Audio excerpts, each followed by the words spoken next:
오늘 아침 우리에게 주시는 하나님의 말씀을 봉독하겠습니다. 구약 성경 여호수아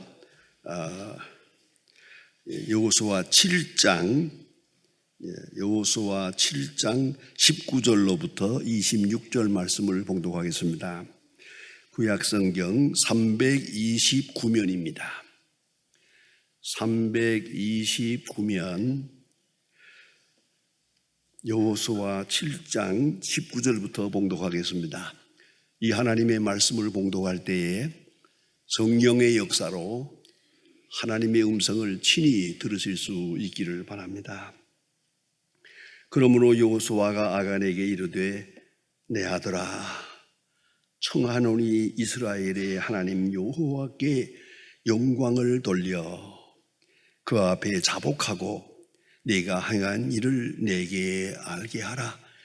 그 일을 내게 숨기지 말라 하니 아간이 여호수아에게 대답하여 이르되 참으로 나는 이스라엘의 하나님 여호와께 범죄하여 이러이러하게 행하였나이다. 내가 노력한 물건 중에 신할 산의 아름다운 외투 한 벌과 은 200세겔과 그 무게가 50세겔 되는 금덩이 하나를 보고 탐내어 가져갔나이다. 보소서 이제 그 물건들은 내 장막 가운데 땅 속에 감추었는데 은은히 그 밑에 있나이다 하더라. 이 여호수아가 사자들을 보내매 그들의 장막에 달려가 본즉 물건이 그 장막 안에 감추어져 있는데 은은 그 밑에 있는지라. 그들이 그것을 장막 가운데서 취하여 여호수아와 이스라엘의 모든 자손에게 가지고 오매 그들이 그것을 여호와 앞에 쏟아 놓으니라. 여호수아가 이스라엘 모든 사람을 더불어 세라의 아들 아간을 잡고 그 은과 금 외투와 그 금덩이와 그 아들들과 그의 딸들과 그의 모든 소들과 그의 나귀들과 그의 양들과 그의 장막과 그에게 속한 모든 것을 이끌어 아골 골짜기로 가서 여호수아가 이르되 내가 어찌하여 우리를 괴롭게 하였느냐. 여호와께서 오늘 너를 괴롭게 하시리라 하니 온 이스라엘이 그를 돌로 치고 물건들로 돌로 치고 불사르고 그 위에 돌 무더기를 크게 쌓았더니 오늘까지 있더라. 여호와께서 그 맹렬한 진노를 그치시니 그러므로 그곳 이름을 오늘까지 아골 골짜기라 부르더라. 아멘. 아주 유명한 비평가인 마크 도렌이라고 하는 교수님이 대학에서 많은 학생들 앞에서 아주 강연을 하고 있었습니다. 강의 중에 어떤 총명 있는 학생 하나가 손을 들고 질문을 했습니다. 느닷없는 질문입니다. 어떻게 사는 것이 성공하는 사람답게 사는 길이겠습니까? 어떻게 사는 것이 성공한 사람답게 사는 길이겠습니까? 라고 당돌한 질문을 했습니다. 도렌 박사님은 결코 당황하지 아니하고 빙그레 웃으면서 그리 어렵지 않아. 한 가지만 알면 되지. 그 한 가지가 무엇입니까? 자기 자신이야. 자기 자신을 어떻게 평가하느냐가 중요해. 환경의 문제도 아니고 경제, 정치 문제가 아니야. 나 자신의 문제다. 언제나 나 자신의 문제라고 하는 그런 생각을 가지면 성공적으로 살 수 있지 라고 지혜로운 대답을 했습니다. 여러분 너무나 잘 아는 공자와 자공의 대화를 알고 있습니다. 자공이라고 하는 그 제자가 공자에게 물어보았습니다. 나라가 튼튼히 서려면 어떤 여건을 갖춰야 되겠습니까? 그러니까 공자 선생님 말씀하기를 세 가지를 말했습니다. 식량이 넉넉하고 군비가 충실하고 신의가 있어야 하느니라. 딱 세 마디입니다. 이 식량이 넉넉하고라는 말은 요새 말로 말하면 경제 문제입니다. 경제적으로 부유하고 그런 뜻이죠. 또 군비가 충실하고 국방 문제입니다. 그 다음에 신의가 있어야 한다. 이건 도덕적인 문제입니다. 이 세 가지를 대답했을 때 자공이 또 물어보았습니다. 만일에 그 셋 중에 하나를 빼야 한다면 뭘 뺄 수 있겠습니까? 그야 군비를 빼야지. 경제가 국방보다 더 중요하다. 그런 뜻입니다. 그 다음에 또 하나를 빼야 한다면 뭘 빼야 하겠습니까? 식량을 빼야지. 여러분, 이 한마디는 매우 중요한 교훈입니다. 국방 문제, 경제 문제보다 더 중요한 것은 신의의 문제요, 도덕적 문제란 말이에요. 눈에 보이진 않지만은 나라가 망할 때 경제 때문에 망한 나라도 없고 정치가 잘못돼서 망한 나라도 없습니다. 전부 그 안에서 죄 때문에 망하는 겁니다. 깊이 들어있는 내적인 죄악 때문에 어느 나라든 어느 사회든 어느 인격이든 망하는 것입니다. 그걸 잊지 말아야 합니다. 토마스 멜튼은 아주 그의 New Seed of Contemplation이라고 하는 근자에 나온 책에서 이런 말을 하고 있습니다. 사람에게 가장 중요한 것, 절망을 경험하게 되는 이유, 절망을 경험하게 되는 이유가 무엇일까? 하나는 자기 사랑에 치우치기 때문입니다. 자기 사랑에 극단적으로 빠져들기 때문입니다. 두 번째는 같은 얘기입니다. 자기 사랑에 빠져들다 보니까 주변 사람이 보이질 않아요. 도덕성도 보이지 않아요. 나라도 사회도 보이지 않아요. 나 하나만 생각하는. 이렇게 되면 망조가 드러니라. 그리고 어느 경우에 가서는 자신을 비워야 되는데 자신을 비우는 진실이 없기 때문이다. 내 자신을 스스로 알고 자기를 낮추고 자기를 비워야 될 시간이 오는데 그때 자기를 비우지 못하면 망조가 되느니라. 이렇게 교훈하고 있습니다. 여러분, 이걸 잊지 말아야 합니다. 나라든 개인이든 사회든 우리는 때로 이것을 경제, 정치, 문화, 군사 아니옵시다. 도덕적 문제입니다. 도덕적 문제의 근본은 양심의 문제입니다. 그리고 신앙의 문제입니다. 이걸 잊지 말아야 합니다. 그래서 성경은 말합니다. 의인은 나라를 영화롭게 하고 죄인은 나라를 망하게 하느니라. 언제든지 죄 때문에 망하는 거지 경제가 모자라서 망하는 게 아니란 말입니다. 국방이 잘못돼서 망하는 게 아니옵시다. 문제는 깊이 숨어있는 죄악 때문에 망하는 것입니다. 오늘 본문에 나타난 말씀은 너무나도 드라마틱하고 아주 소중한 그런 교훈입니다. 이스라엘 백성이 애굽에서 나와서 요단강을 건너서 여호수아의 인도함을 받아 가나안으로 들어갑니다. 여리고성을 점령합니다. 무혈전쟁입니다. 한번 싸워보지도 않고 여리고성이 무너집니다. 제가 여리고성을 가보았습니다. 그렇게 큰 성이 아니더만 한데 그 무너진 흔적이 그대로 있거든요. 이렇게 하나님의 은혜로 이스라엘 백성들이 여리고성을 빙빙 돌았는데 꽝 하고 무너져서 여리고성이 이거 손 하나 대지 않고 정복했습니다. 이 소문이 쫙 퍼지니까 가나안 7족속이 벌벌 떠옵니다. 이제 우리는 망했다.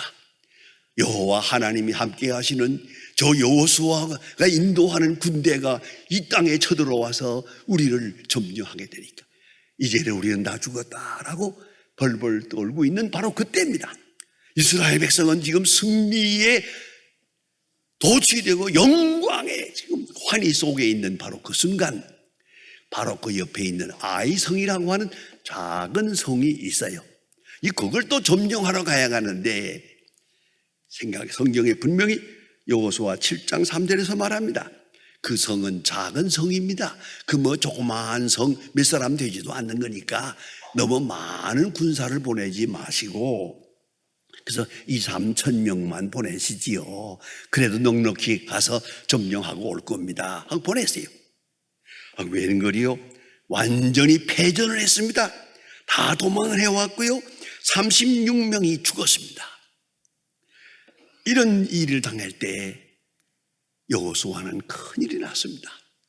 여러분, 36명이 죽었다는 이것 때문에가 아닙니다. 이건 거룩한 전쟁입니다. 성전입니다. 하나님의 명령을 받들어서 하나님의 약속의 땅을 쳐들어가는데 여기에 패전이란 있을 수 없습니다. 하나님이 함께 하시는데, 하나님의 영광과 능력이 함께하는 전쟁에 단 한순간도 패전이란 있어서는 안 됩니다. 있을 수 없습니다. 여기 패전을 하고 이렇게 될 때 여호수아는 기가 막혔습니다. 그래서 7장 7절에 보면 그가 하나님 앞에서 통곡을 합니다. 어찌하여 이런 일이 있습니까? 하나님, 우리 하나님만 믿고 왔는데 어찌하여 이런 일이 있습니까? 하고 하나님 앞에 엎드렸더란 말입니다. 약속된 승리 앞에 왜 이렇게 하찮은 패전이 있은 것입니까? 라고 여호와 앞에 물었습니다. 이것은 정세의 문제도 아니고 전율의 전략의 문제도 아니고 경제 정치의 문제가 아니었습니다. 왜 패했느냐고요? 10절로 11절에 주님께서 대답해 주시는 말씀을 한번 들어보시면 기가 막힌 일이 있습니다. 여호와께서 여호수아에게 이르시되 일어나라, 어찌하여 이렇게 엎드렸느냐?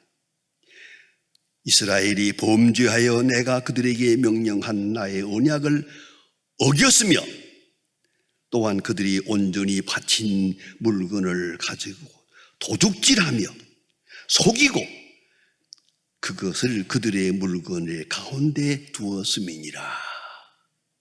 명령을 어기고 그 다음에 속이고, 이 때문에 이 전쟁은 망한 것이다.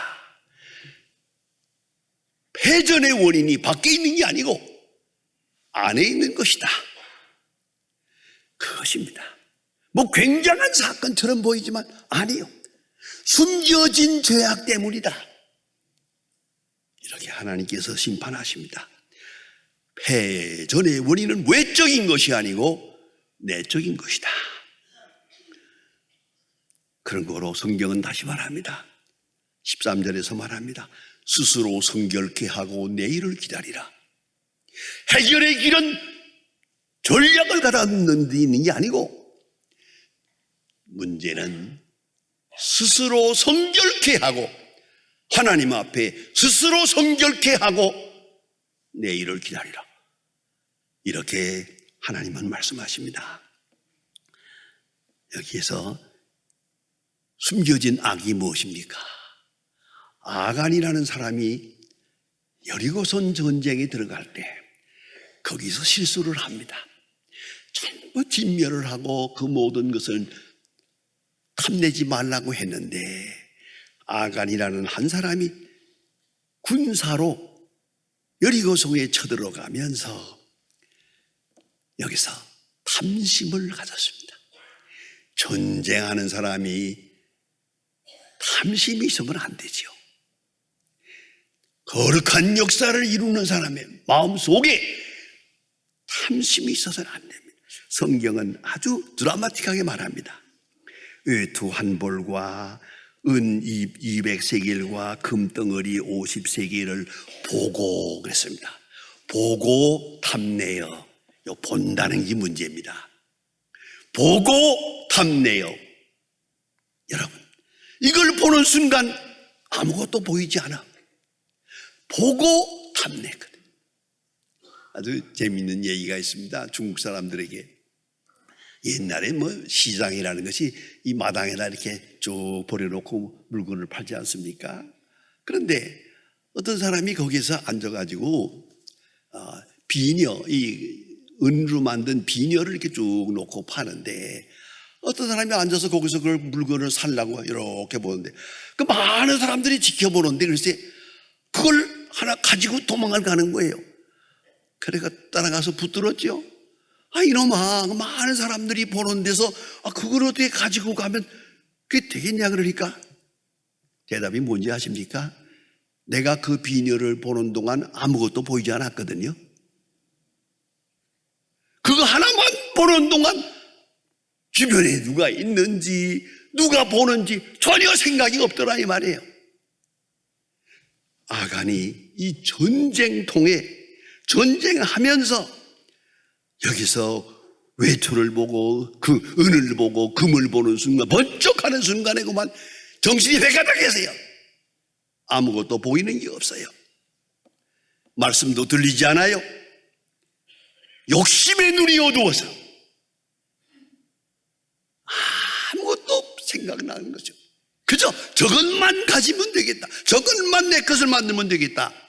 이렇게 해서 거룩한 성전을 노략질하는 전쟁으로 의미를 바꾸어 놓는 것입니다. 이거 하나님의 앞에 크게 도전하는 것입니다. 뿐만 아니라 이 사람의 마음속에 이기심이 있었어요. 자기만 생각한 거예요. 자기와 자기 자식만 생각한 거예요.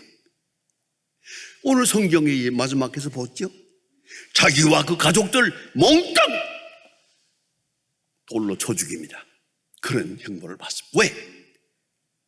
아간이 자기만 생각했고 자기 가족만 생각했으니까 하나님이 그것을 심판하시는 거예요. 이기적인 일로 자식을 생각했다. 그 자식이 잘 될 것 같습니까? 불의한 일로 재산을 모은다. 그 재산이 무상할 것 같습니까? 그 권력이 서 있을 것 같습니까? 하나님께서 심판하십니다. 이기심, 전혀 이스라엘을 생각지 못했습니다. 하나님이 우리와 함께 하시는 역사, 출애굽의 역사, 오늘의 이 여리고성을 무너뜨린 역사, 하나님의 역사 뿐만 아니라 하나님의 백성, 그의 문제를 전혀 생각지 못하고 에고센트릭, 자기중심적으로 자기 욕심, 자기 가족만 생각하고 이와 같은 죄를 지었더라는 겁니다. 그 다음에 하나 더 드라마틱한 게 있습니다. 숨겼다는 겁니다. 이것을 가져다가 자기 집에 숨기고 땅속에다가 묻어두고 숨겼어요. 그 말은 사람에게 안 보인다는 것이죠. 다른 사람이 못 본다는 거예요. 다른 사람은 못 보죠. 내가 보고 있잖아요. 그러나 하나님이 보고 있잖아요. 하나님이 보신다는 깜빡 잊었어요. 하나님이 아시고 하나님이 관찰하시고 하나님 심판하십니다. 숨겼다. 여러분, 숨겨질 수 있습니까? 그렇지 말아야 합니다. 많은 세월을 살아가면서 보지 않았습니까? 숨겨지는 일 없어요. 그래서 다 드러납니다. 골방에서 말한 거 지붕에서 소리 지릅니다. 다 드러납니다. 요새 컴퓨터하면 뭐 컴퓨터니 뭐니 해서 이렇게 하면 추적하면 다 나타나요. 그 몇 년 전에 한 일까지 다 드러나니까 야, 그 참 컴퓨터 무섭다. 무서워할 거 없어요. 죄 안 지면 되는 거지. 뭘 무서워해. 무섭기는 우리 하나님의 심판대 앞에 설 사람들인데 그까지 세상에서 뭐 컴퓨터니 컴퓨터 할아버지면 어때요? 다 알아보라고. 다 드러내고 사면 돼. 그게 바로 진실한 거예요. 나비 뭐라고 하든 말든 다 노출된 가운데 숨겨서는 안 됩니다. 숨기는 것, 여러분, 신학적으로 말씀드립니다. 하나님은 숨겨진 악을 향하여 화살을 쏩니다. 이걸 잊지 말아야 합니다.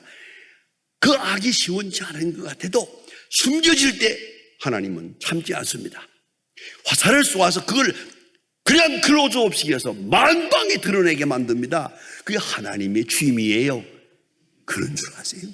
절대 숨기는 거 하나님 허락지 않아요. 예, 어떤 모양이든 숨기는 거 용납지 않아요. 그걸 잊지 말아야 합니다. 숨겨가지고 문제가 해결되겠습니까? 그건 안 됩니다. 하나님은 숨겨진 일에 대하여 기어이 화살을 쏘고 폭로하고, 하나님은 절대로 만홀히 여김을 받지 않습니다. 하나님을 없이 여기면 안 됩니다. 다 드러납니다. 이거 알아야 합니다. 역사가 찰스 베아드의 이론 가운데는 하나님은 세상에 전쟁을 허락하신다. 전쟁은 뼈 아픈 거지만은 전쟁을 통해서 하나님은 당신의 공의를 나타내고 있다. 하나님은 심판하신다. 하나님은 악을 심판하신다. 전쟁을 통해서 숨겨진 악을 심판하신다. 동시에 하나님은 전쟁을 통해서 당신의 백성을 구원하신다. 하나님은 전쟁을 통하여 당신만이 아는 위대한 하나님의 역사를 창조해 가고 계시는 것이다. 이렇게 갈파하고 있습니다. 여러분, 나라도 개인도 정치도 다시 한번 생각해 보세요. 멸망으로 치닫는 그 이유가 어디 있습니까? 그것은 탐심 때문이요, 욕심 때문이요, 이기심 때문이요, 거짓 때문이요. 그래서 유명한 안창호 선생님의 유명한 말이 있습니다. 꿈에라도 거짓말을 하지 마라. 꿈이라도 거짓말을 했거든 회개하라. 여러분, 진실만이 능력이요 지혜라는 걸 잊어서는 안 됩니다. 그리고 탐심에 사로잡혀서는 안 됩니다. 욕심에 사로잡히고 이기심에 사로잡히면 전후좌우 보이는 게 없어요. 미래도 안 보이고 나라도 생각지 못하고 망조가 드는 거죠. 뿐만 아니라 숨겨진 악. 여러분, 회개란 뭡니까? 숨겨진 악을 하나님 앞에 고하는 거 아니겠습니까? 사람에게 숨겨뒀지만 하나님 이것입니다. 나는 이런 사람입니다. 숨겨진 악 하나님 앞에 다 고해서 깨끗하게 이 이상 더 심판할 여지가 없을 만큼 진실을 구하는 것입니다. 그래서 종교개혁자 마틴 루터는 말합니다. 신앙이라는 게 뭐냐? 딱 한마디입니다. Honest God. 하나님 앞에 정직한 것이다. 하나님 앞에 정직한 것이다. 그 속에 겸손이 있고 그 속에 온유가 있고, 아니, 그 속에 용기가 있습니다. 숨겨진 악을 다 고하고 깨끗한 영혼이 될 때 지혜가 되고 용기가 되고 능력이 되고 전략이 되는 것입니다. 오늘 성경 말씀은 귀중하게 결론을 맺습니다. 스스로 성결케 하고 내일을 기다리라. 전략을 다시 짜라, 군비를 정비하라가 아닙니다. 스스로 성결케 하고 내일을 기다리라. 전략은 하나님이 하십니다. 미래는 하나님이 주관하십니다. 내 운명은 하나님께 있습니다. 우리가 할 일은 스스로 성결케 하고 내 영혼, 내 이성, 내 생활 깨끗하게 스스로 성결케 하고, 그리고 내일을 기다리라. 기도하십니다. 하나님 아버지, 오늘 아침 저희들을 주 앞으로 불러주심을 감사합니다.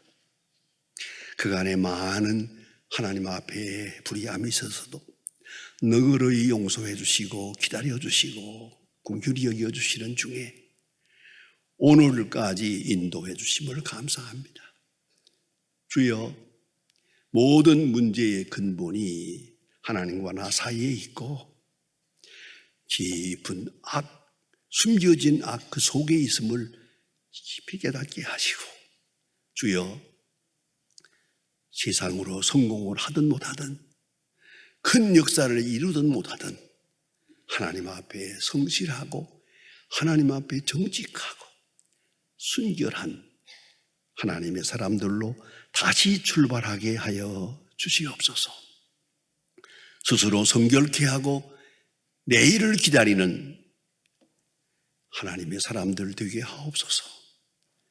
이 민족도 복의 복을 도와사 스스로 성결케 하고 그리고 미래를 기다리는 하나님의 백성 되게 하여 주시옵소서.